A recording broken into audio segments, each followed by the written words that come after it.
Boa noite, estamos começando mais um Se Liga Cidade. Como eu sempre falo, para mim, em Arabá, é um prazer poder estar mais uma sexta-feira dentro da sua casa, levando informações com eficiência e ética. O programa de hoje está imperdível, onde teremos uma entrevista exclusiva com o vereador recentemente eleito, Joab Lira, que trabalhou na Secretaria de Cuidados com a cidade. Temos também uma entrevista com Marina Belandi, advogada e candidata à presidência da OAB, e, a pedidos, teremos também a nossa reprise do nosso especial Os Invisíveis, que retrata a realidade das pessoas em situação de rua aqui na capital acreana. Se liga!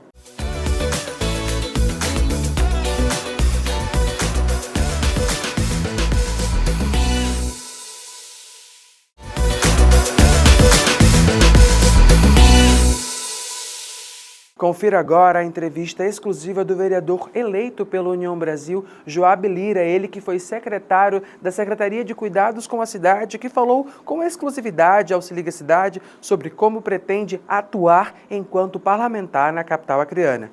Se liga! Estamos começando mais uma entrevista com mais um vereador que foi eleito no último dia 6 de outubro na capital acreana. Bem-vindo, Joab, aos estúdios do Se Liga Cidade. Para a gente é um prazer poder ter mais um vereador aqui para a gente conversar sobre as suas proposições para a capital acreana. É importante frisar que o Joab ele esteve à frente da zeladoria dos cuidados com a cidade, dos cuidados com o Rio Branco durante muito tempo, desde o primeiro mandato, do início do primeiro mandato do prefeito Tião Bocalon. E para começar, ele vai falar um pouquinho para a gente sobre quais foram os seus principais desafios na zeladoria até fazer essa transição para vereador eleito e logo, logo, vereador diplomado. Fique à vontade. Olá, Ian. Obrigado pelo convite. Assisto o programa Se Liga Cidade, muita audiência, inovador. Obrigado. Então, fico feliz pelo convite, estar podendo aqui falar do nosso trabalho, falar da nossa trajetória. Né, como você falou, né, em 2021, eu fui convidado pelo prefeito Tião Bocalon para compor a equipe dele, de secretariado. Eu assumi a Secretaria de Cuidados com a Cidade, que é a secretaria que cuida de toda a limpeza pública do município de Rio Branco, também da iluminação, da parte dos cemitérios, a parte do aterro também. Então, é uma secretaria grande, mas com muito trabalho, com dedicação, conseguimos fazer um bom trabalho. Dentro desse processo de cuidar da secretaria, desse começo, porque na verdade foi um desafio, porque foi uma transição de uma gestão para a nova gestão na época, que era a gestão do prefeito Tião Bocalon, e Rio Branco tinha muitos desafios. A gente estava ali acabando de sair do primeiro ano da pandemia, a gente tinha ainda as pessoas reclusas, a gente passou por alagação, então fica aquela lama residual, aquele acúmulo de lixo residual pós-alagação, embora não tenha sido ainda uma alagação muito grande, mas tivemos também uma pequena. Teve transbordamento de Igarapé, que também deixou toda aquela região ali do Getúlio Vargas e afins com água. Teve diversas situações e mesmo assim vocês estiveram lá fazendo. Eu não consigo entender como que eu conseguiria lidar com essa situação, porque de fato não é uma situação fácil. Como foi para vocês? Como você falou, o prefeito assumiu a prefeitura, né, vinha de uma gestão que estava no município, já no estado há 20 anos, então foi uma mudança grande. Nós chegamos na prefeitura, na Secretaria de Cuidados com a Cidade, nós tivemos que reestruturar a secretaria. Quando nós chegamos lá, nós tínhamos apenas, para você ter uma ideia, apenas 10 equipes de limpeza pública, 10 equipes para cuidar de 230 bairros, então praticamente bem pouco. Poucas, né? Nós tínhamos 200 pessoas na limpeza, então começamos a reestruturar toda a secretaria, assim como a prefeitura como um todo, mas dando ênfase à secretaria. Então nós saímos de 10 equipes para 33 equipes, contratamos mais pessoas, compramos equipamentos, alugamos equipamentos também. Então, fizemos criamos um novo modelo de limpeza pública para Rio Branco e começamos a trabalhar. E já com muitos problemas, né? Um dos problemas foi, na verdade, em 2021 nós já tivemos uma alagação ali na Avenida Getúlio Vargas, né? Inundou tudo ali, então já iniciamos com muito trabalho. Mas eu sempre acredito que quando a gente trabalha, que a gente se dedica, a gente se esforça, as coisas vão acontecendo. O esforço, a dedicação, ele faz a diferença na vida da gente, seja a área que for. E foi assim que nós fizemos na limpeza pública. Começamos a trabalhar muito. Lá eu falo que lá a gente chega cedo na secretaria, sai tarde. Eu, como secretário, como estava como secretário, eu sempre fui um secretário que sempre gostei de acompanhar de perto as ações, acompanhar de perto as ações de limpeza, as ações de iluminação, próximo da população, para mim isso é muito importante também. Então, conseguimos fazer um bom trabalho. Conseguimos levar a limpeza para todos os bairros de Rio Branco, né? Conseguimos fazer a limpeza das praças, dos parques, dos córregos. Fizemos a limpeza do Igarapé São Francisco, que há 30 anos não se fazia. Então, conseguimos fazer que Rio Branco se transformasse numa cidade limpa, né? E a gente fica feliz, nós estamos chegando agora ao final dos 4 anos de mandato, estamos agora em novembro, né? Faltam apenas 2 meses, e a gente vê que a nossa gestão como um todo deu certo, e a limpeza pública de Rio Branco, ela foi um dos destaques da gestão do prefeito Tião Bocalão. A gente percebe que a cidade está mais limpa, a cidade está mais bonita, a cidade está mais iluminada. Realmente. Então, a gente fica feliz porque isso foi graças a muito trabalho, muita dedicação da nossa equipe. Nós temos uma equipe aguerrida ali na Secretaria de Cuidados com a Cidade, pessoas que têm amor pela limpeza pública de Rio Branco, têm amor pela Secretaria. Então, graças a tudo isso, graças ao prefeito Bocalão também, que sempre, Bocalão, desde o início, ele sempre investiu muito na Secretaria, aumentou o orçamento, aumentou o recurso, então deu todas as condições para que nós pudéssemos hoje chegar no final da gestão e ver que a cidade está mais limpa, a iluminação também foi um destaque, né? Conseguimos colocar iluminações em mais de 80 ramais, colocamos iluminação um pouquinho em ramais que não tinha, colocamos iluminação BR-364, colocamos iluminação ali na estrada da Floresta também, então, via Chico Mendes, iluminação nova, o que existe de mais moderno de iluminação nós trouxemos para Rio Branco, o que transformou Rio Branco hoje é uma das capitais mais iluminadas do Brasil, em questão de iluminação de LED. Então, conseguimos fazer uma gestão que foi aprovada pela população, por isso o prefeito Bocalão foi reeleito com votação expressiva. Então, a gente fica feliz com isso. E essa questão desse trabalho do cuidado com a cidade é algo que ele acaba que é muito perceptível, porque se você não faz um bom trabalho cuidando da cidade, as pessoas já notam. Se a equipe passa um dia, uma semana sem visitar um bairro que precisa de um cuidado específico, a população já nota. Então a gente consegue perceber que de fato foi um trabalho que foi efetuado da melhor forma possível, e eu acho que a maior comprovação dessa é que o senhor conseguiu fazer a transição de secretário para vereador eleito e, como eu disse no começo, logo, logo vereador diplomado. E aí vem a minha primeira pergunta sobre esse assunto. Joab, quando que surgiu esse sentimento de o senhor ser vereador? O senhor acreditava e acredita que pode fazer mais por Rio Branco, que existem situações que, como só secretário, o senhor não conseguiria interferir, não conseguiria se posicionar? Ou foi, como muitas pessoas falaram, foi um pedido do prefeito para o Joab ser candidato, porque ele precisava do Joab na Câmara? Ou o Joab, ser humano, cidadão rio-branquense, falou, não, eu vou ser vereador porque eu acredito que eu posso contribuir muito para a capital acreana. Quais as opções? Eu gostei da pergunta, né? E olha, quando eu cheguei na secretaria em 2021, comecei a trabalhar, nunca passou pela minha cabeça concorrer à eleição, a me candidatar. Na verdade, onde surgiu isso? Através do trabalho. A gente trabalhando, a gente, como eu falei, e a imprensa acompanhou isso também. Não vai fazer isso não. E eu quero aqui agradecer a imprensa que sempre acompanhou nossas ações no dia a dia, ajudou muito a divulgar nossas ações. Então, eu sempre fui um secretário também que sempre estive próximo das ações, próximo da população. Então, trabalhando, vendo as coisas acontecendo, ver que o poder público trabalhando, se empenhando, ele transforma a vida do cidadão. Então, a gente vendo isso, né, eu entendi que tinha sido um direcionamento de Deus. Porque eu vi as coisas acontecendo, as pessoas começaram a me chamar. Isso no final de 2023, foi quando a primeira vez que eu comecei a pensar numa candidatura. Os amigos falando, a gente vê que através do nosso trabalho, a gente via o serviço acontecendo, melhorando a vida da população de Rio Branco. Eu entendi que Deus estava me direcionando para uma candidatura. Não foi o Bocalão que me chamou, me convidou, na verdade as coisas aconteceram. Foi quando a gente aceitou esse desafio, entendi que fomos e conseguimos a vitória, como você falou, eu não sou de família política, então você hoje eu estava até conversando com outros amigos, pessoas da política do meio, falando que essa eleição que teve para vereador foi a eleição mais concorrida que já teve na história de Rio Branco. Porque nós tivemos diversos grupos políticos bem posicionados disputando, famílias bem posicionadas disputando. Então, veio a votação expressiva que teve, vereador. Eu, graças a Deus, conseguimos tirar 4.080 votos. Muitos votos, então, inclusive. Muito voto. Então, a gente entendeu que era o momento e foi o que eu falei.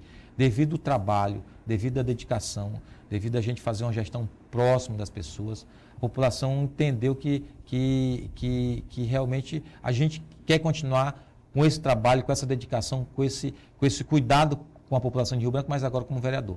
Então, eu acredito que, assim como eu fui como secretário, uma pessoa determinada, trabalhadora, eu vou ser agora ainda mais também como um vereador, né? A gente vai poder contribuir cada vez mais com a população de Rio Branco. Certo.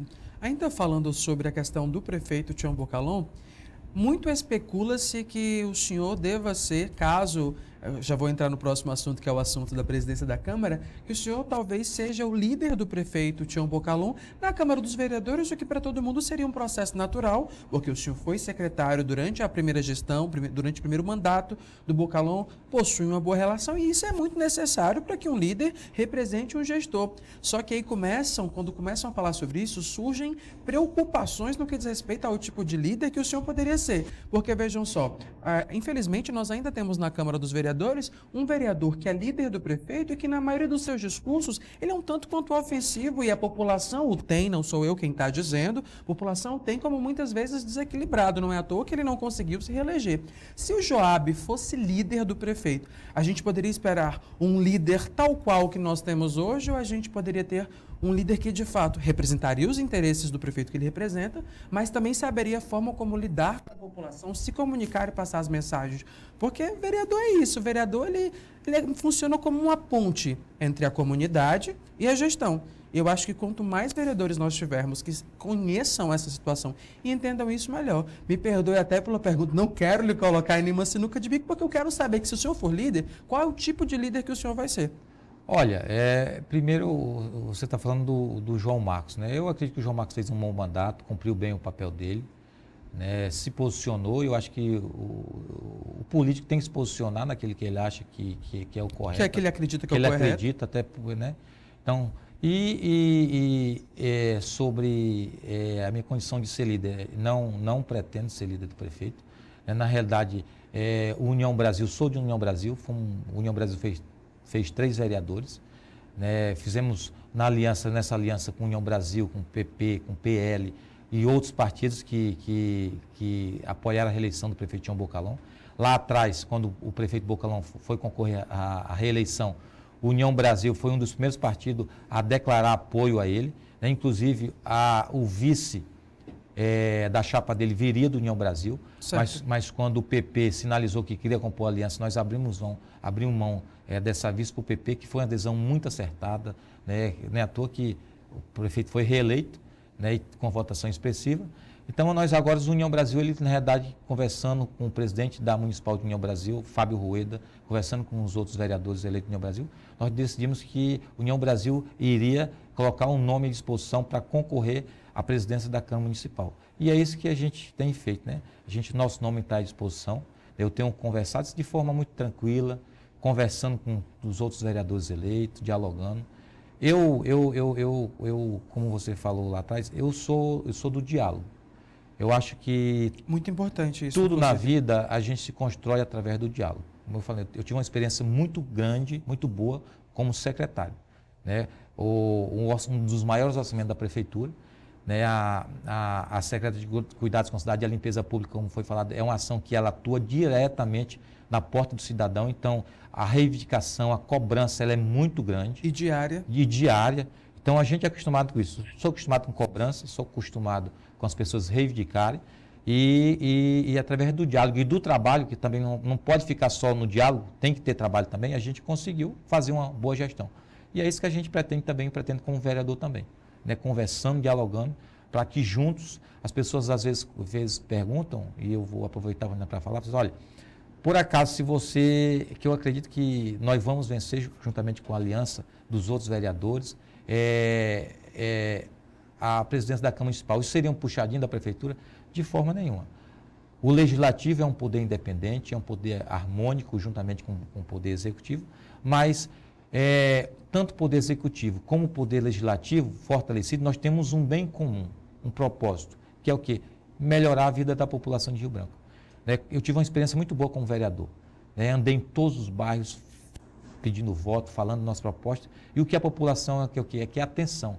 Ela quer que os serviços da prefeitura cheguem na porta dele e mude a vida dele. Perfeito. E é isso que a gente quer fazer, com união, tanto do Poder Legislativo forte, também com o apoio do Executivo. Então, juntos, eu tenho certeza, unidos, com esse propósito, nós vamos conseguir levar mais ações à população de Rio Branco. São ações, o poder público, a gente vê a questão da iluminação, a questão do asfalto, não existe nada melhor o cidadão que está com uma rua que está intrafegável, que para sair, que os filhos para a escola precisa colocar uma sacola nos pés, quando o poder público chega lá, quando a prefeitura chega lá e asfalta toda aquela rua. Aquilo muda a vida das pessoas, né?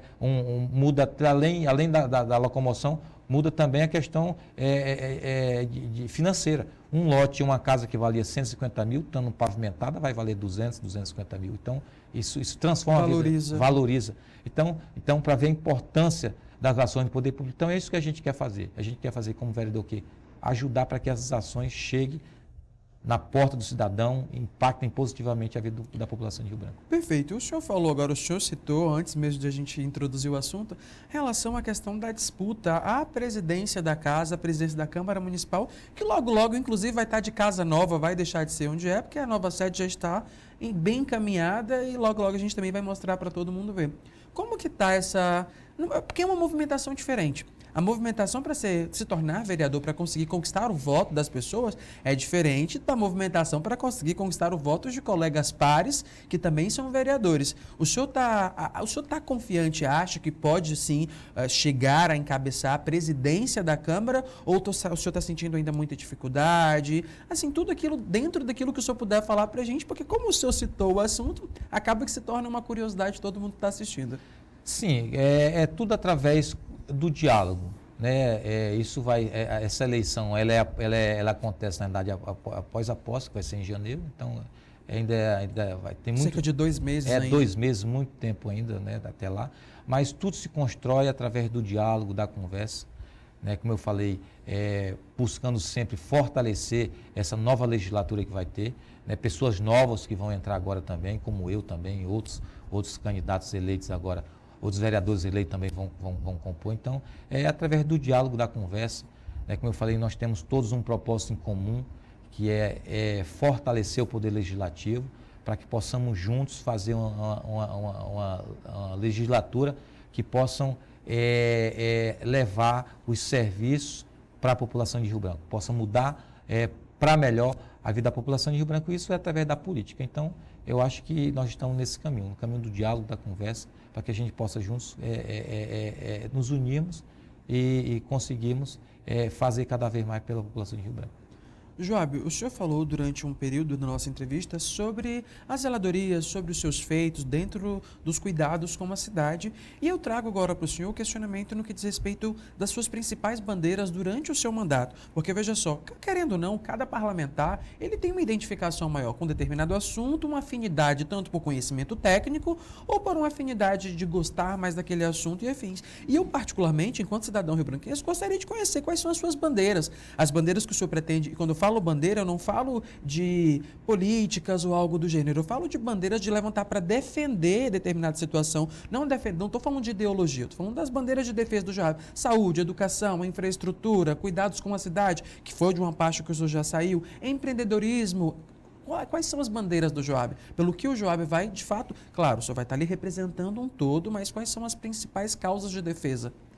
Exato, gostei da pergunta.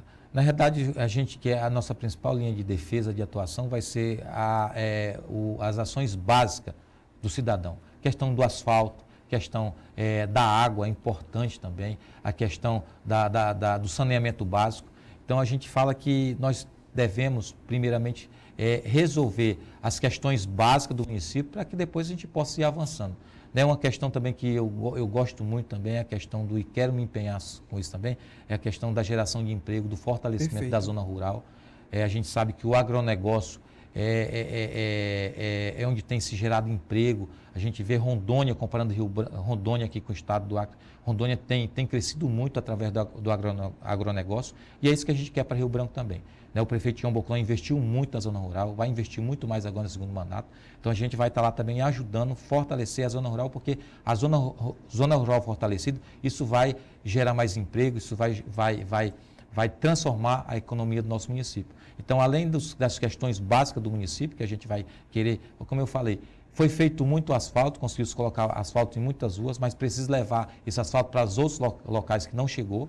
Né? A questão da água também, tem locais que ainda sofrem com problema de água potável nas suas torneiras. Então, a gente quer o quê? Focar nesses serviços essenciais para que depois a gente possa ir avançando em outras ações que também são importantes para o município.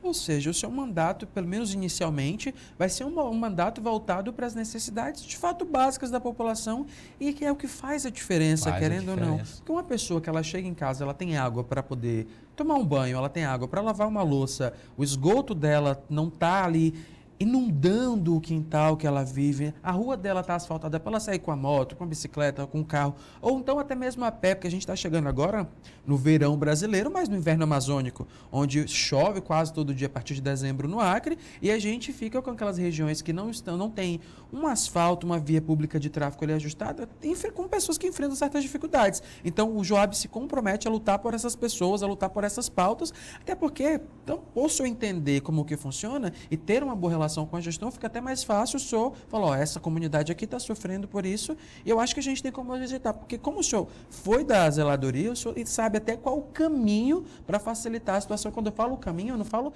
nenhum tipo de manipulação de ação, mas assim, um caminho mais técnico para resolver a situação.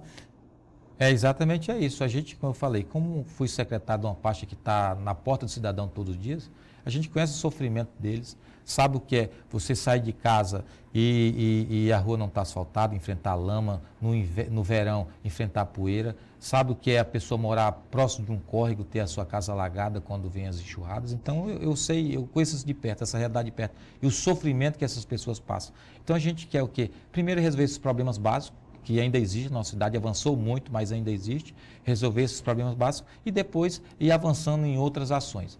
Né? Então, eu vejo que resolvendo o básico, que é a questão da água, a questão do asfalto, a questão do saneamento básico, tem a questão do transporte público também. Então, a gente melhorando as ações, eu sei que o prefeito nesse primeiro mandato avançou muito, melhorou muito, mas eu tenho certeza que vai ser feito muito mais agora nesse segundo mandato. Então, a gente melhorando ainda mais a situação, depois a gente vai avançando em outras pautas. Então, eu quero focar o mandato nesse primeiro momento, nessas questões básicas que são básicos, mas que afetam diretamente a vida do cidadão rio-branquense. De fato, como o senhor falou, o prefeito conseguiu fazer bastante coisa, mas não dá para corrigir tudo em apenas 4 anos. São muitas pessoas que vivem em Rio Branco, todo ano a gente tem um tráfego de pessoas entrando, saindo, então acaba que é necessário um tempo mais alongado para conseguir fazer algumas coisas.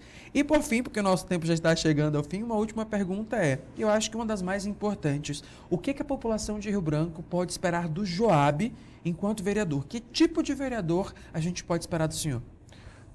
Olha, Ian, o que a população de Rio Branco pode esperar de mim é um vereador trabalhador, determinado, que vai estar próximo da cidadão, próximo da população de Rio Branco. Eu vou estar nos bairros, vou estar acompanhando, vou estar lutando para que a gente possa, com esse mandato, levar as ações para a população que mais precisa. É esse o meu comprometimento.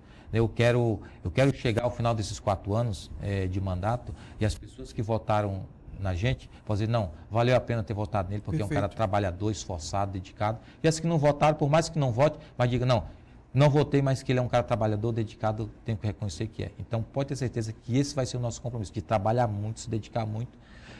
Eu vejo que a política, ele é um mecanismo que nós temos de ajudar a melhorar a vida da população. Então, Perfeito. Por isso que eu escolhi esse caminho da política. E é isso que vai ser agora, durante esses próximos 4 anos, a minha missão.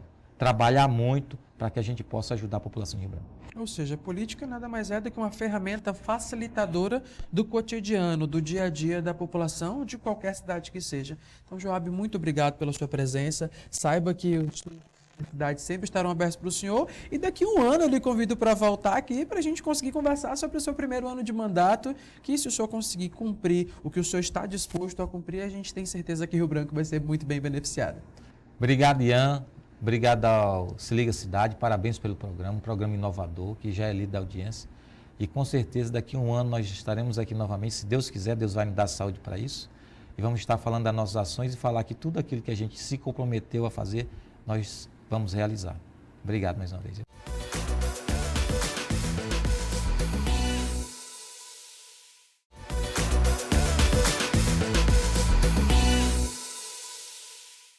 Confira agora mais uma entrevista exclusiva do Se Liga Cidade com a advogada Marina Belandi, candidata à presidência da OAB, que veio até os estúdios do nosso programa dizer por que ela deve coordenar, dirigir a Ordem dos Advogados do Brasil no Acre pelos próximos anos. Se liga!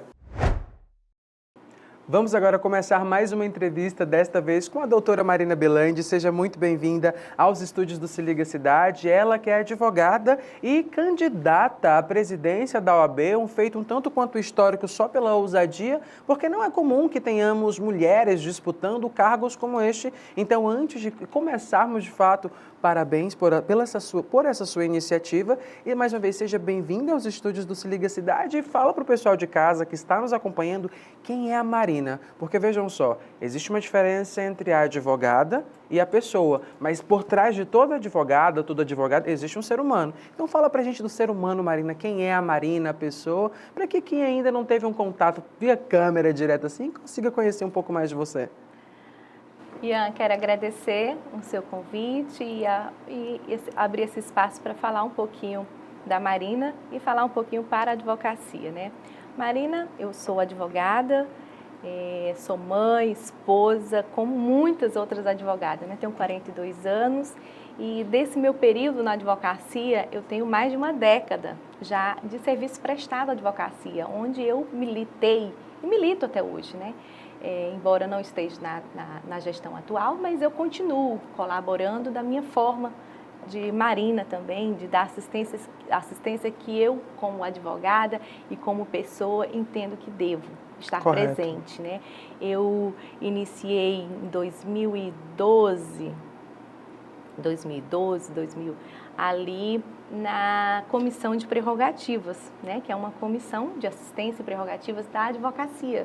Então, Perfeito. A minha militância já foi dentro de uma comissão muito importante para nós, advogados, e foi dali que eu caminhei até hoje, né? Depois participei de movimentos como o Mais Mulheres na OAB, que foi um movimento onde nós temos nas composições de chapa e hoje, né, já existe nas composições desde a eleição passada, que são a composição deve ter 50% de gênero.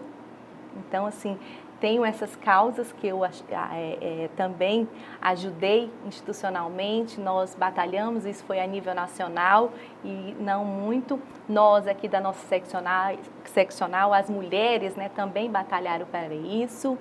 Sou, de fato, né, fui depois vice-presidente por 2 oportunidades. Na última, eu também coordenava as comissões da OAB. As comissões, elas são, eu costumo dizer que são os braços e as mãos da instituição, né? Perfeito. Porque é dali que nós mostramos o trabalho da advocacia e da OAB.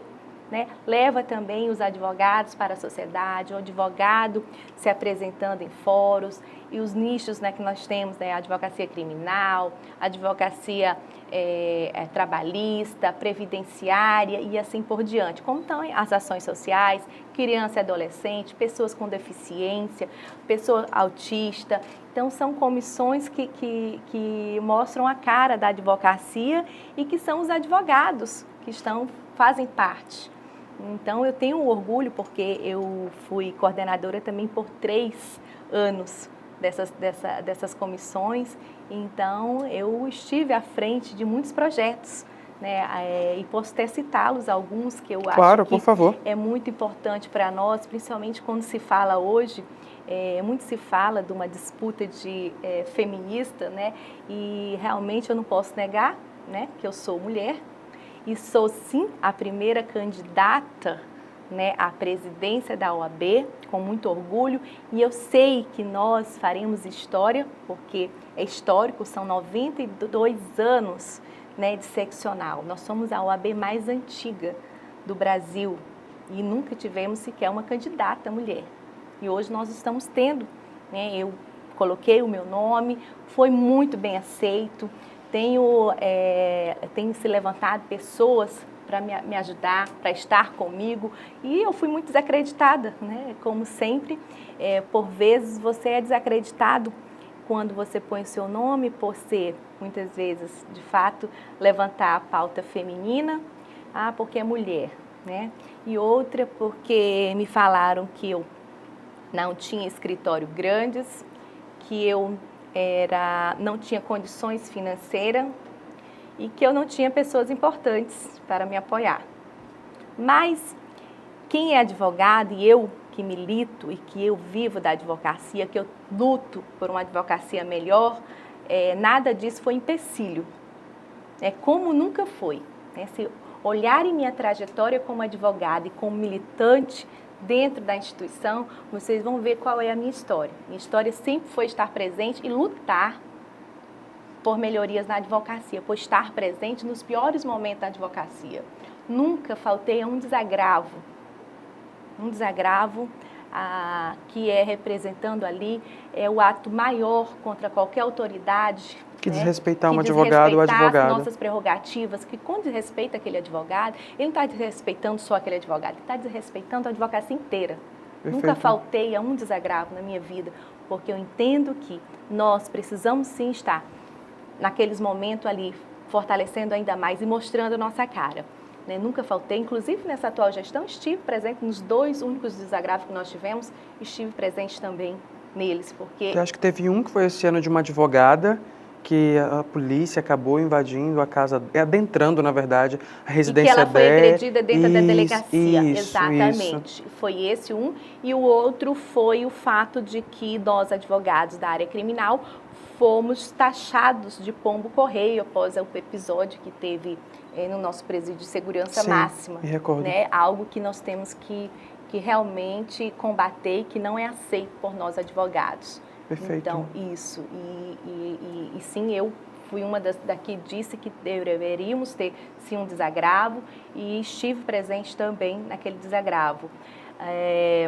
Falando também, trazendo um pouquinho das questões, né, institucional também, nós implementamos, por exemplo, na advocacia para alguns projetos que são muito importantes, né, em parceria com a Comissão da Mulher, porque isso tudo é feito em parceria, não sou eu, Marina, que faço, não.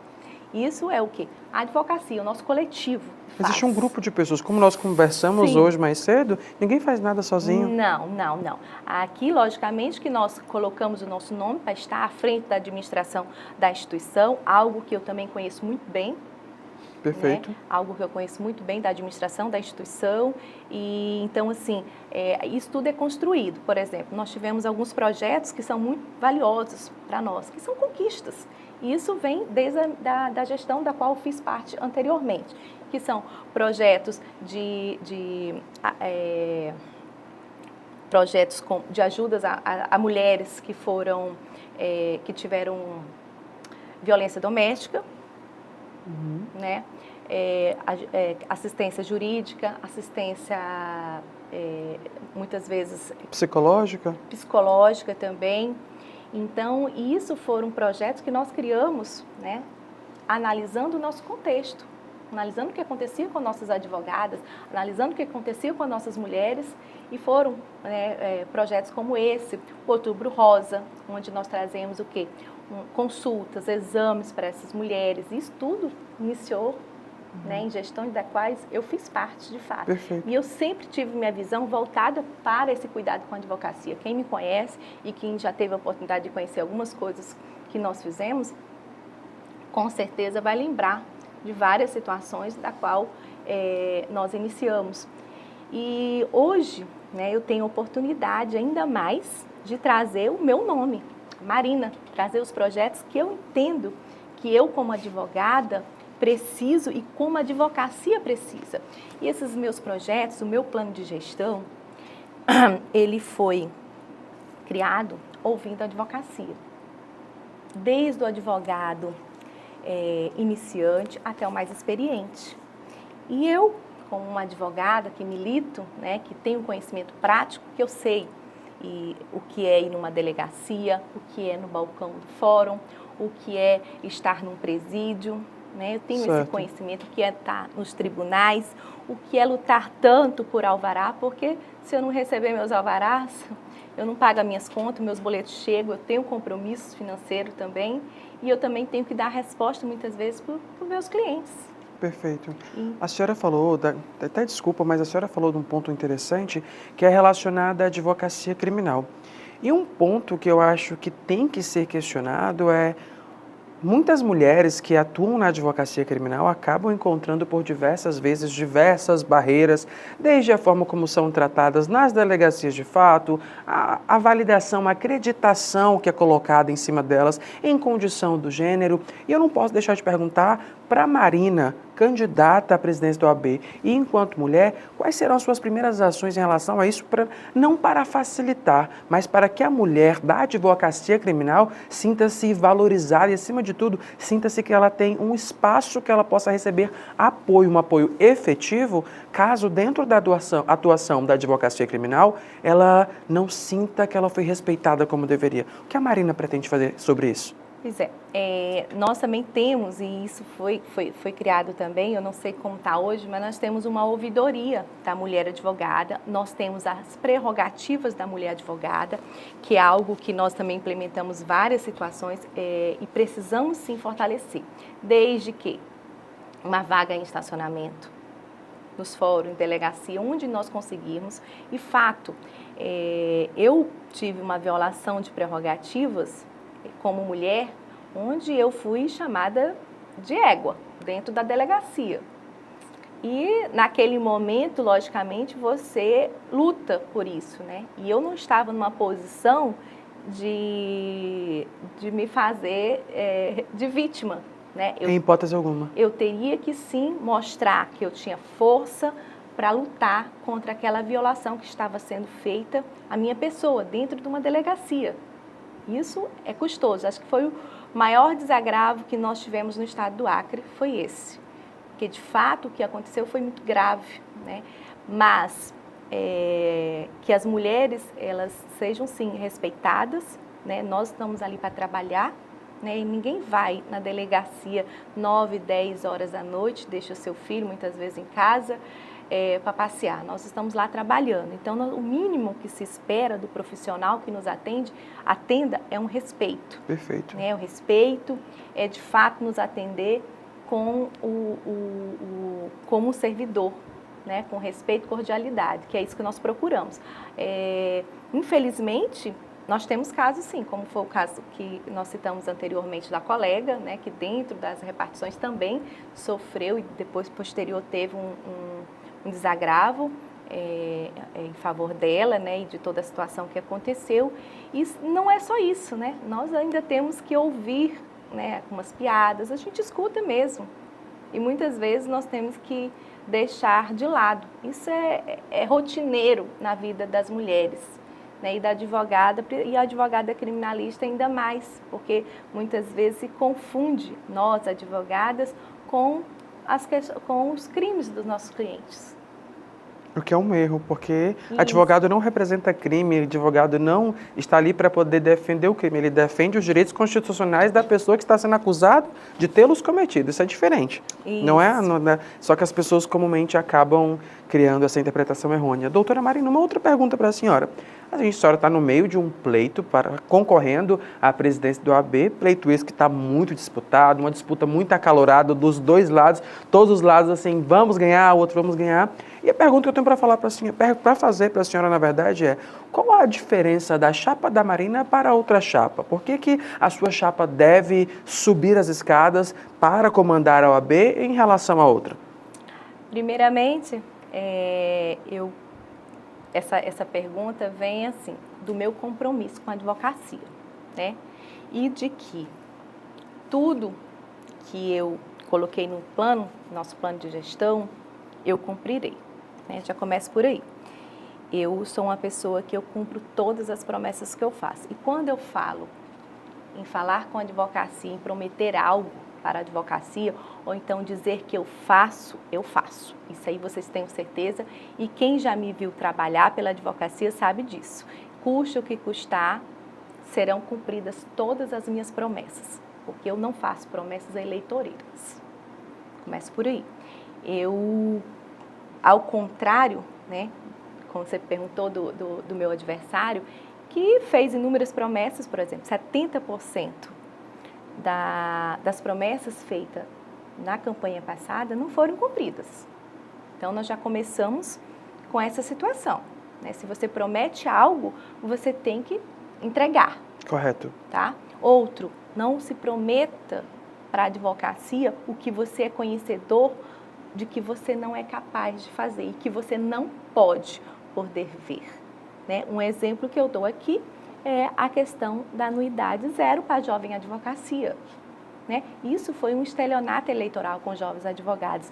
E mais, vou lhe dizer uma coisa, hoje nós temos 50% da jovem advocacia, que são os advogados iniciantes de carreira. Sim, que estão nos primeiros 5 anos de carreira. Eles não vão poder escolher quem são os seus dirigentes futuros porque eles estão inadimplentes. E se eles estão inadimplentes foi porque prometeu-se algo a eles que não foi cumprido. E prometer para a jovem advocacia que nós teríamos anuidade zero, quando o meu opositor tinha conhecimento, porque ele foi de gestões comigo, tá? Ele foi. Na época que eu era da prerrogativas, antes disso, ele foi presidente da ESA, da Escola Superior da Advocacia. Posterior, quando eu estava na comissão de prerrogativas, ele foi vice-presidente da CAAC, tá? Posterior, ele foi presidente da CAAC. Então, assim, uma pessoa que tem conhecimento de gestão, igual eu tenho, jamais faria uma promessa para a jovem advocacia que eu iria conceder a anuidade zero, porque eu sei que eu não posso abrir mão de receita, eu sei que eu não posso, como gestora. É assim que funciona. Perfeito. Então, eu jamais posso prometer. Outra coisa, fazer-se um portal dizendo que cumpriu algumas promessas, sendo que, para mim, quando eu digo que eu vou cumprir algo com você, eu tenho que lhe entregar esse algo. Não é isso? Ou Perfeito. você aceita apenas que eu digo, olha, eu já cumpri, tá bom? Você aceita isso? Não. O que eu aceito? Eu aceito eu mostrar na prática que isso foi cumprido. Porque eu encaminhar um ofício não é cumprir promessa. Para mim, cumprir promessa é quando você é efetivo e quando você entrega o que você prometeu. Isso sim, para mim, é cumprir o que você se prometeu e que comprometeu com a advocacia. Outra, que nós temos uma promessa, e aí muito se acreditam a mim, algumas saídas de algumas mulheres, né, da atual gestão, que a gente começa a perceber o quê? Prometeu-se que não sairia a reeleição. Né? Tem lá, né, promessa. E isso foi um compromisso, inclusive, com as mulheres que estão na gestão com ele, que ajudaram ele a se eleger.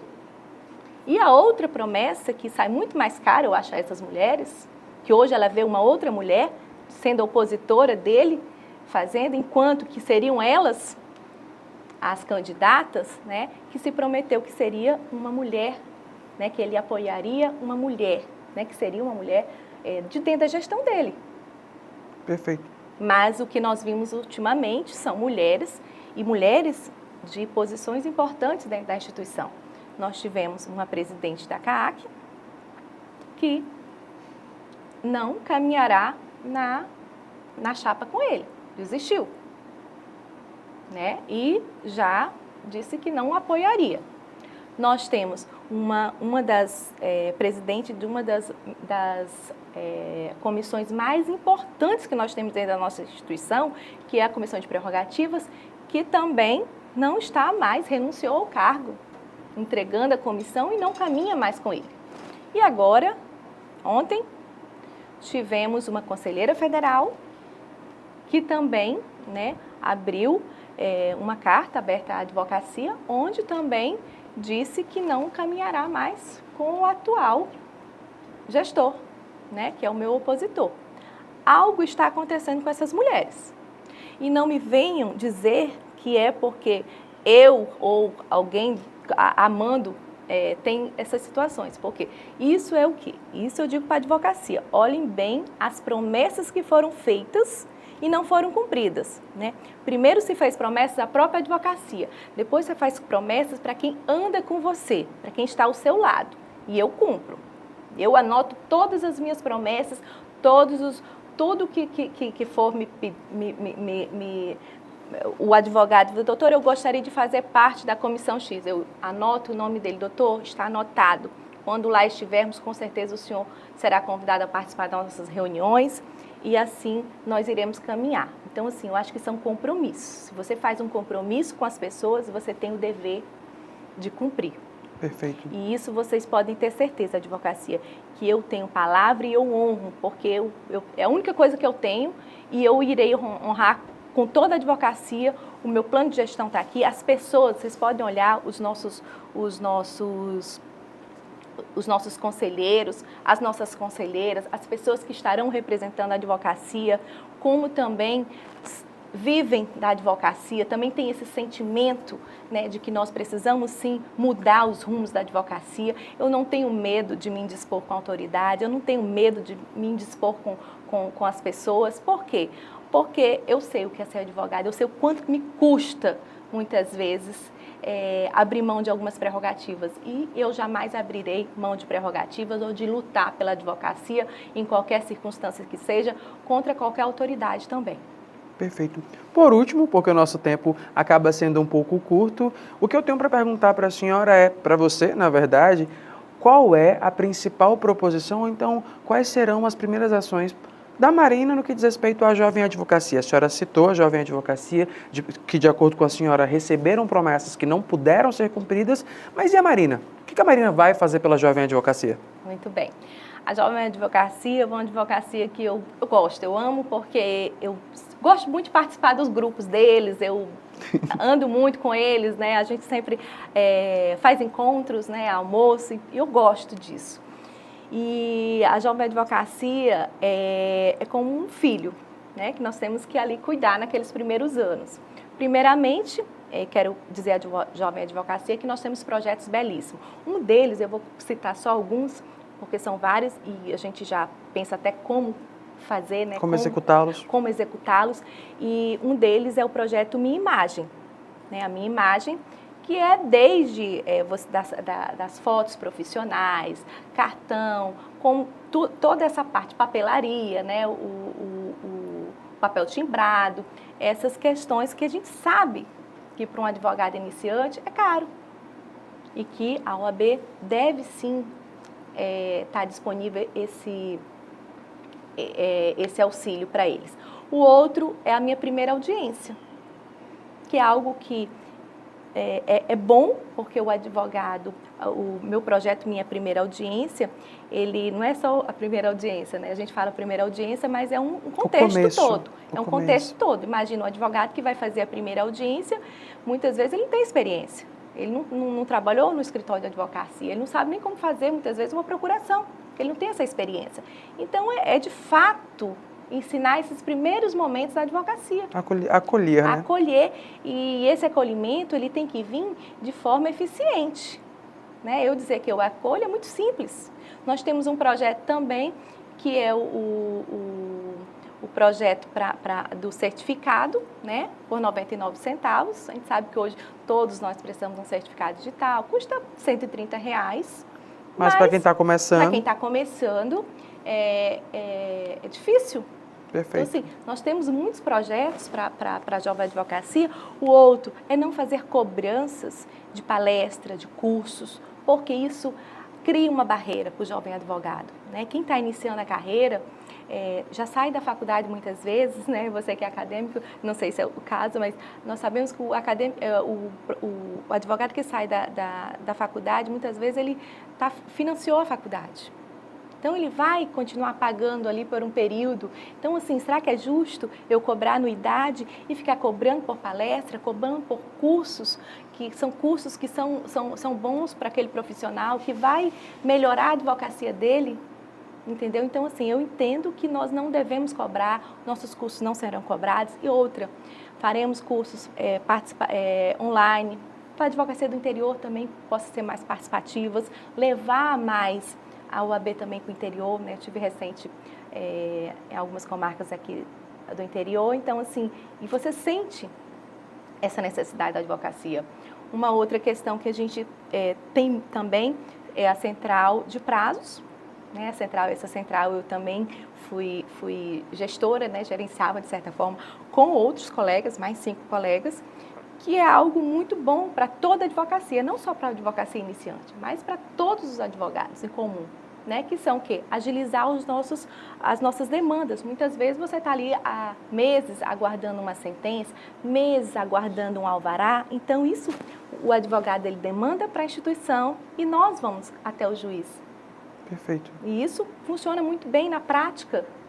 Então são projetos que a gente quer implementar, alguns deles já foram do passado, mas a gente vê a necessidade de reativar e de estar mais presente na advocacia. Perfeito, certo. Então essas são algumas das proposições que serão feitas para a Jovem Advocacia. Marina, o que eu desejo para a senhora para você, perdão, quando eu falo senhora, é porque a Marina é muito jovem, muito bela, mas quando eu falo senhora é uma questão de respeito, espero que fique claro em relação a isso. Desejo para você, essas semanas que restam ainda das eleições, 2 semanas e meia mais ou menos, que consiga expor as suas ideias, fazer suas proposições das melhores formas possíveis e que no final do dia 22 eleja-se aquele que a advocacia acreana acreditar que é o melhor para estar à frente da OAB. Obrigada. Advocacia, eu peço, né, que conheçam o nosso projeto, me conheçam, não tenham medo de ter a Marina como presidente da OAB, tenham certeza do meu compromisso com vocês. Amanhã nós teremos um evento com a Jovem Advocacia, aqui fica o meu convite para a Jovem Advocacia participar desse evento. Será um evento muito bom, onde nós vamos trocar experiência, apresentar os nossos projetos que nós temos, a Jovem Advocacia, mostrar um pouquinho da nossa carinha dos jovens advogados que estão caminhando conosco, que estarão à frente também da comissão, que estarão à frente da instituição junto comigo. E dia 22 de novembro, vote Chapa 5.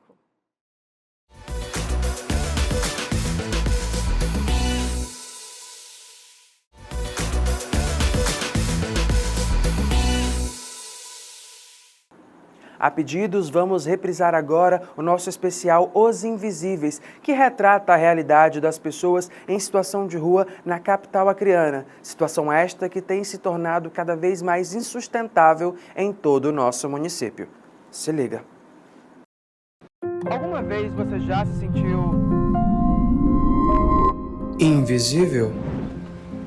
Com a rotina de uma sociedade civil organizada, onde a grande maioria das pessoas cotidianamente tem que focar em seus próprios objetivos, seguindo a sua própria vida, as pessoas em situação de rua acabam sendo tratadas como se não existissem, sendo colocadas de lado e muitas vezes marginalizadas, onde durante muito tempo não houve de fato um plano efetivo por parte do poder público para cuidar dessas pessoas que precisam, de certo modo, de uma atenção um tanto quanto especial, não porque elas são melhores que uma parcela da sociedade, mas sim porque naquele momento elas precisam ser tratadas como alguém que de fato necessitam de algum tipo de suporte. E é isso que explica agora o promotor Thales Ferreira.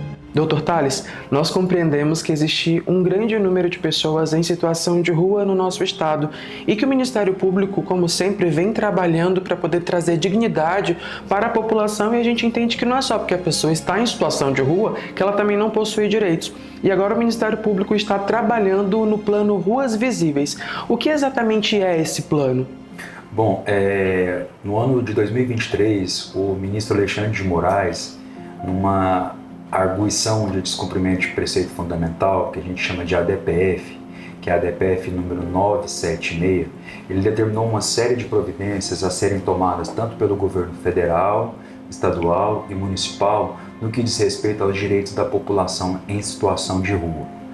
Então, o ministro ele impôs obrigações ao governo federal de elaborar um plano nacional de fiscalização e monitoramento das ações que são desenvolvidas pelos estados e pelos municípios no que diz respeito à garantia desses direitos. O plano do governo federal chama Plano Ruas Visíveis. É a obrigação que o governo federal tinha para com o STF, elaborar esse plano e sujeitar esse plano à pactuação dos estados e dos municípios. Esse plano ele conta com 99 metas e um custo estimado em quase R$ 1 bilhão. Esse plano ele visa dar concretude e efetividade para as ações de autonomia e dignidade para essa população. Dentre essas metas, é importante a gente ressaltar que existem metas para construção de moradia primeira, meta para tratamento de saúde. É um plano extremamente transversal que envolve várias secretarias e várias ações. É um modo de o governo federal dizer para o Supremo Federal que está cumprindo a decisão que foi referendada pelo Supremo e um modo também do governo federal auxiliar os estados e os municípios a também cumprirem com este plano. O estado do Acre foi o primeiro estado da federação a pactuar junto com o governo federal este plano e tem agora a obrigação de elaborar um plano para essa população e também organizar um comitê para fazer a fiscalização das metas que foram aderidas. Por exemplo, hortas comunitárias, restaurantes populares, moradia primeira, capacitação e humanização, no tratamento, combate ao preconceito, à estigmatização, à violência contra essas pessoas. Porque as pessoas em situação de rua, ela está numa situação daquela não porque ela quer. Todos nós um dia poderemos estar numa situação daquela, porque pode ter um rompimento familiar, um desemprego, uma morte na família, e qualquer um de nós está sujeito a isso. É um problema que afeta não só o estado do Acre, mas afeta o planeta inteiro, O planeta inteiro enfrenta o crescimento vertiginoso das pessoas que vivem e fazem da rua um local de moradia. E é preciso que o Ministério Público atue, até de modo intransigente, para garantir que os direitos sejam efetivados. Isso porque todas as pessoas, pela sua simples humanidade, elas possuem intrínseca dignidade que dê a elas autonomia, dignidade, respeito e consideração como todos os outros. Então essa é a preocupação do Ministério Público, conferir autonomia e dignidade para essas pessoas. É preciso acabar com o preconceito de que são pessoas que estão sempre drogadas, que são pessoas que estão sempre, que não querem trabalhar. Pelo contrário, são pessoas extremamente talentosas, são pessoas que já foram trabalhadoras, muitos são operadores de máquinas, trabalhadores que têm carteira assinada e que por algum motivo da vida passaram a viver nessa situação. Então é importantíssimo a gente ter consciência de respeitar o próximo na sua dignidade, na sua autonomia. E o plano e a atuação do Ministério Público serve justamente para isso, para a gente também ajudar a conscientizar a população que as pessoas que vivem hoje nas ruas de Rio Branco, elas merecem respeito, ajuda, empatia. Nós precisamos de olhar para essas pessoas com um olhar de igualdade, de autonomia, de dignidade, e o plano ele existe justamente para isso.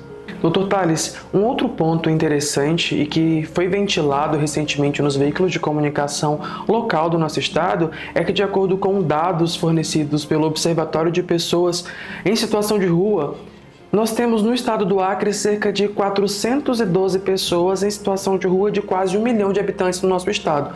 Só que a gente tem a sensação de que possuem mais pessoas em situação de rua, em situação de vulnerabilidade social, do que apenas essas 412. Por que a gente tem essa sensação?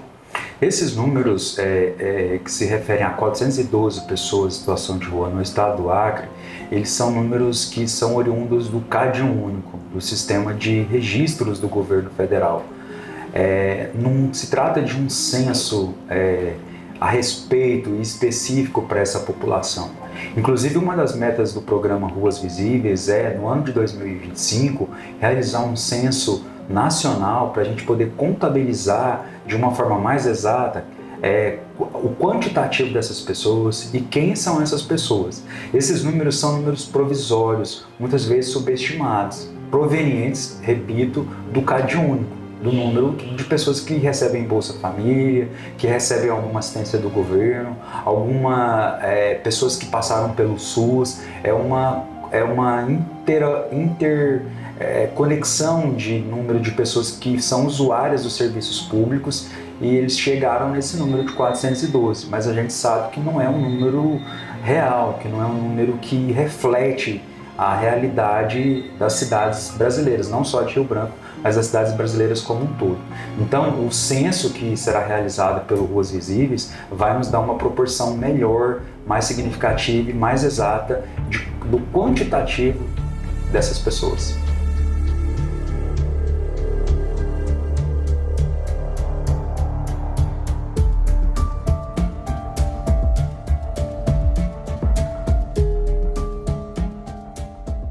E amigo, só me fala uma coisa, o senhor mora na rua? Não, só a situação de ver que eu tô fazendo uma curtida mesmo, tô usando droga pra fazer os trabalho também. No caso, o senhor tá usando droga pra fazer o quê? Acabar? A minha depressão, né, mano? Eu uso droga, eu uso cocaína porque eu me sinto à vontade, eu fico mais legal, fico mais tranquilo, fico na vibe, fico mais de boa, relaxado. Mas o senhor não tem, por exemplo, um suporte de família que o senhor possa pedir ajuda para tratar a depressão? Já procurou um médico, alguma coisa assim do gênero? Não adianta, a gente vai no psicólogo, o psicólogo não faz uma consulta legal, a pessoa pratica bullying, mano, entendeu? É aquela situação, deixa eu falar um pouco, quando a pessoa é boa demais e a pessoa quer ajudar os outros, a pessoa acaba com aquele prazer momentâneo de psicopata, né, mano? Pra mim, a pior doença que tem é a pessoa que é psicopata, né? Porque a pessoa, ela... Não é que ela quer ser melhor, não sei. No caso, o senhor tá nessa vida há quanto tempo? Usa cocaína já tem aí uns 10 anos já. Maconha também já tem uns 15 anos já. O senhor tem quantos anos? 24. Então, basicamente, aí já vão uns 10 anos já que o senhor já usa algumas coisas, no mínimo. Mas eu sei usar a droga que eu uso, né? Tipo, pessoa que fuma aí maconha aí acaba com o pulmão aí, não consegue fumar maconha um mês aí porque fica morrendo de tuberculose, de tosse. Eu fumo maconha todo dia já.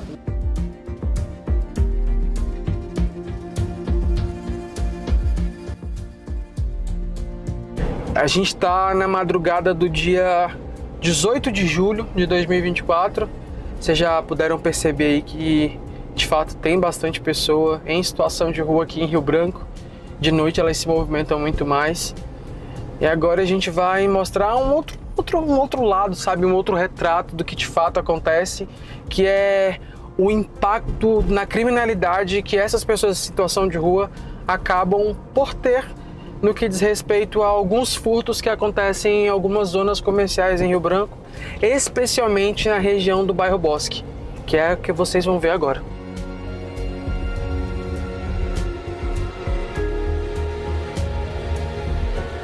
A nossa equipe de reportagens está neste exato momento no bairro Bosque, um dos bairros mais tradicionais da capital acreana, principalmente no que diz respeito a questões comerciais.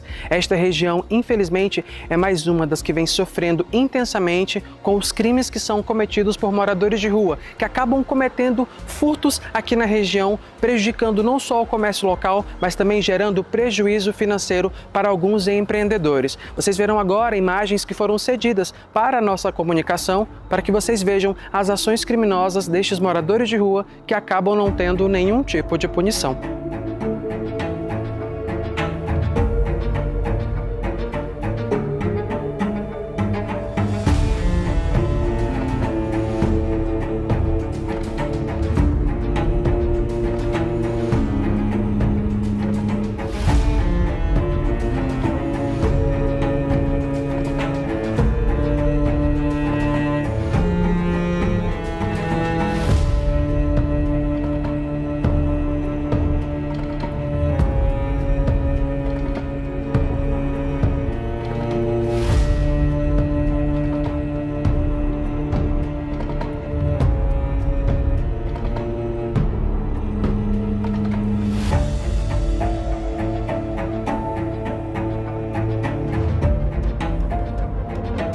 A nossa equipe de reportagens veio até a Praça da Revolução, no centro da capital acreana. Nós conversamos com uma comerciante que, um tanto quanto revoltada, nos disse qual é a sua experiência do que ela vivencia diariamente no que diz respeito à convivência com as pessoas que estão em situação de rua, que acabam por impactar diretamente no comércio e no desenvolvimento financeiro desta região. Confira.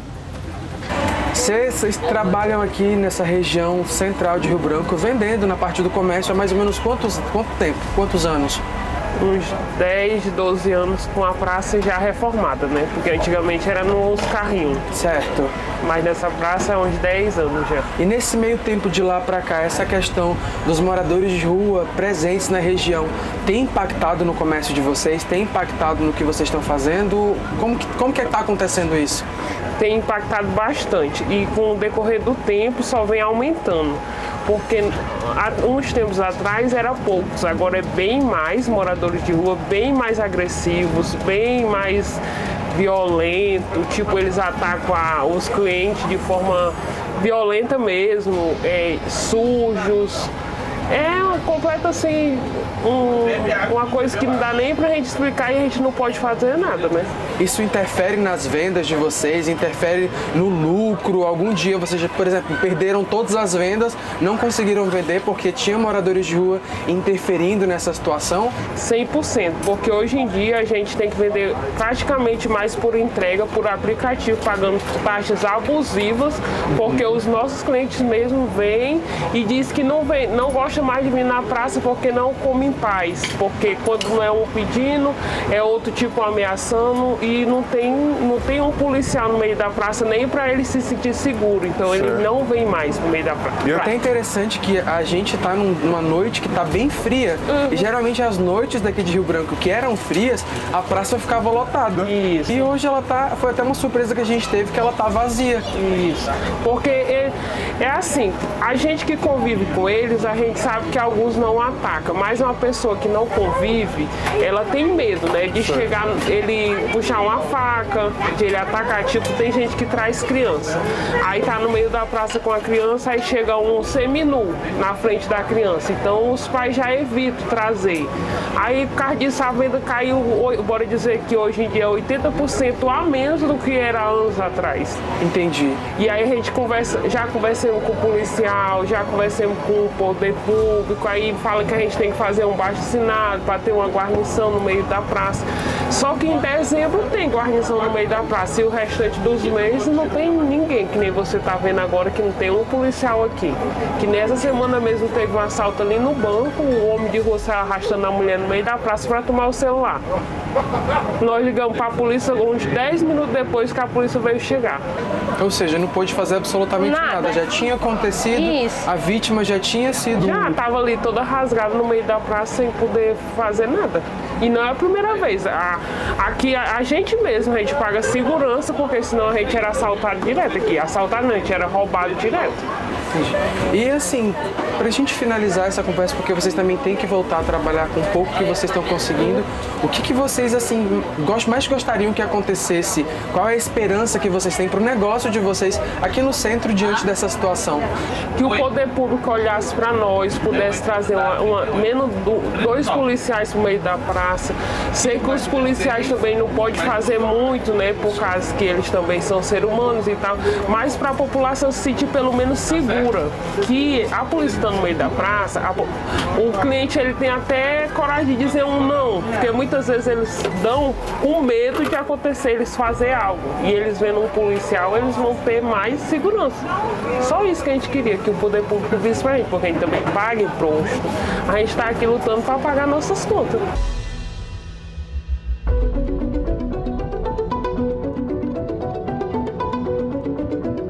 Me diz uma coisa, o senhor mora na rua?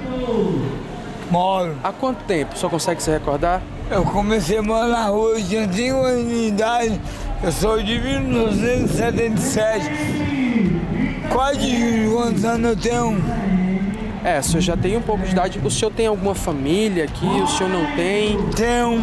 E o senhor escolhe morar na rua ou o senhor não consegue morar com eles? Eu escolho morar na rua. Por quê?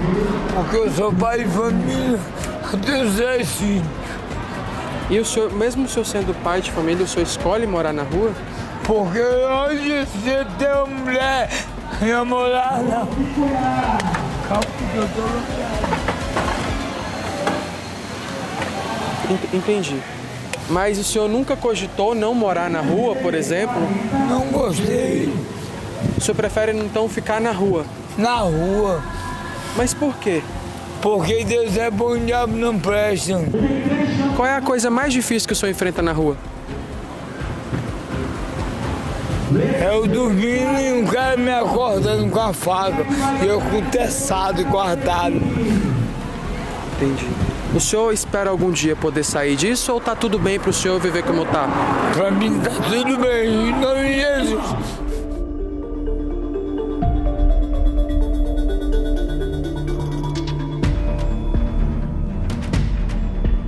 O Se Liga Cidade foi até o Centro Pop, localizado no seio da capital acreana, com o intuito de tentar entender quais são as reais necessidades das pessoas que procuram aquele local com o intuito de obterem algum tipo de ajuda ou suporte.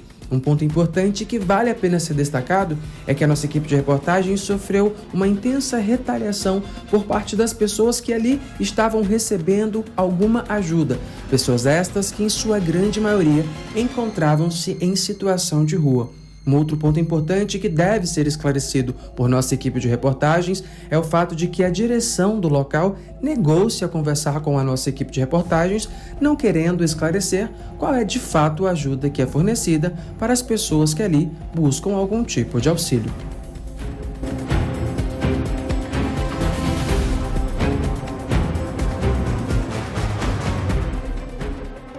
A Constituição Federal de 1988 versa que todos são iguais perante a lei. Trazendo isso para uma forma prática, para uma aplicação dentro do nosso dia a dia, isso nada mais é do que o exercício comum do princípio da isonomia, dizendo que todos são iguais perante a lei. No entanto, quando falamos em pessoas em situação de rua, há a necessidade de questionarmos até que ponto as pessoas que estão em vulnerabilidade social, morando nas ruas, têm acesso aos seus direitos constitucionais como saúde, moradia, educação e alimentação. Um ponto importante que tem que ser elencado, destacado pela equipe de reportagens do Se Liga Cidade é: será se manter no centro da capital acreana um local de distribuição de alimentos apenas é a única forma que se tem para ajudar essas pessoas que de fato precisam ser reinseridas dentro da sociedade? Outra questão que também estamos levantando é: até que ponto é culpa do governo, da população e das pessoas que estão morando nas ruas simplesmente porque elas são dependentes de algo que elas não controlam, pois, como o próprio nome já diz, é um vício. Até que ponto todos nós podemos interferir de alguma forma para cuidar dessas pessoas que cotidianamente são tratadas como se fossem invisíveis. O Se Liga Cidade foi até o Centro Pop, localizado no seio da capital acreana, com o intuito de tentar entender quais são as reais necessidades das pessoas que procuram aquele local com o intuito de obterem algum tipo de ajuda ou suporte. Um ponto importante que vale a pena ser destacado é que a nossa equipe de reportagem sofreu uma intensa retaliação por parte das pessoas que ali estavam recebendo alguma ajuda. Pessoas estas que, em sua grande maioria, encontravam-se em situação de rua.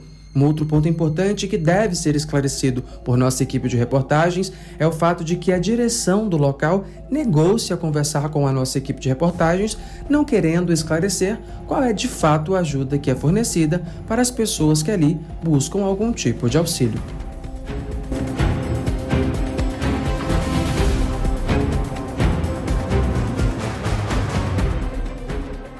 A Constituição Federal de 1988 versa que todos são iguais perante a lei. Trazendo isso para uma forma prática, para uma aplicação dentro do nosso dia a dia, isso nada mais é do que o exercício comum do princípio da isonomia, dizendo que todos são iguais perante a lei. No entanto, quando falamos em pessoas em situação de rua, há a necessidade de questionarmos até que ponto as pessoas que estão em vulnerabilidade social, morando nas ruas, têm acesso aos seus direitos constitucionais como saúde, moradia, educação e alimentação.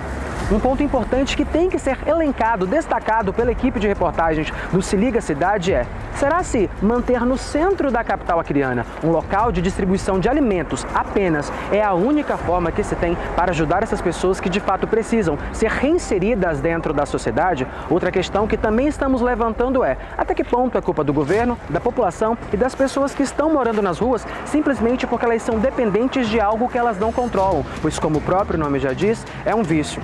Até que ponto todos nós podemos interferir de alguma forma para cuidar dessas pessoas que cotidianamente são tratadas como se fossem invisíveis. Estamos chegando ao final, infelizmente o nosso programa acabou, mas calma, como eu sempre falo, semana que vem a gente vai estar junto mais uma vez, trazendo informações com eficiência, qualidade e ética. Aproveita sexta-feira, aproveita o final de semana, mas com consciência, se liga, hein?